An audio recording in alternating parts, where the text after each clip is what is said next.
Who pays the real estate agent when you buy a home? Let's get into the details. I'm going to give some context. There is different rules in different parts of the country, different states. So I'm going to talk to you as a buyer searching for a home in California. Probably going to be very similar to many other places, but this is how it's done in California. If you are a home buyer and you go out to search for property and you want to enlist the services of a real estate agent, currently, as of July 5th, 2024, the seller offers the commission to the buyer's real estate agent. So you're a home buyer, you hire me, I show you a home. The sellers advertise on the listing in the MLS what commission they're going to pay me. Bear in mind, I am 100% commission-based. I don't have a salary, I don't have medical insurance, I don't have time off, I don't have any kind of benefits. So everything is built into our commission. As real estate agents, we really rely on knowing what that commission is to give us some certainty if we want to take part in a transaction. So as of right now, it's transparent, it's clear, you guys know it, we know it, that's who pays us. Typically, the sellers are paying us between 2 and 2.5% of the purchase price. After we sell $1 million home, which by the way is like 5% of homes in Orange County, most of them are sub 1 million. But let's say we sell $1 million home, we get a 2% commission, that's about $20,000. Sounds like a lot, right? Wrong.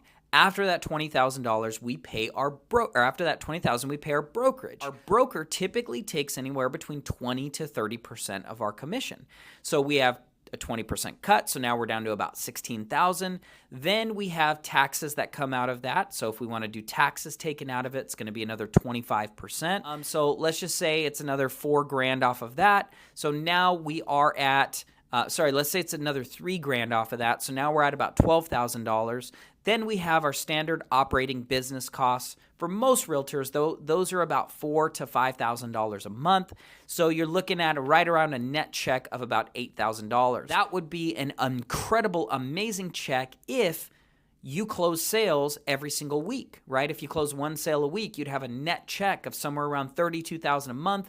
That would be a great life. Of course, doesn't include medical, all of that stuff. But I'm just giving you some context. There's 14,000 realtors in Orange County. There's only 2,000 homes that sell every month. So realtors are not selling homes every week. If a realtor sells a home every week, they are an exceptional, incredible, highly paid, wealthy realtor, to be honest with you. That is who pays us currently. That is kind of the breakdown of how we're paid. Now let's talk about what is going to change in August 17th of 2024. So if you've been following the news, you've seen there have been some lawsuits into some real estate agents and companies in Missouri.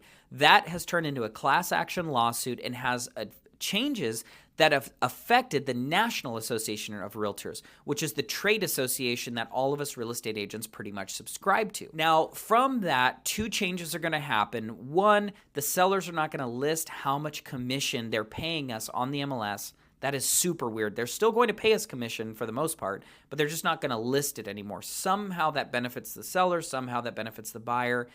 Most ridiculous, insane thing I've ever heard, but that is how most laws are. Secondly, is that the buyers are going to have to determine with their realtor in advance how much they're going to pay in commission in case the seller does not pay a commission. Because we as real estate agents don't know how much we're going to get paid since it's no longer listed, you're going to have to negotiate with your buyer. Now, or with your realtor. Now, I'm a real estate agent in Orange County, California. I have lots of clients. I work mostly by referral, by past clients, or by educational events, whether I'm doing YouTube or speaking or things where I typically have high rapport with my clients. So for most of my clients, they already know the seller, I'm still going to try to negotiate for the seller to pay my commission, okay? But that is potentially going to change in August 17th for many people, so you really want to be aware of that. And this is what it means to you as a buyer.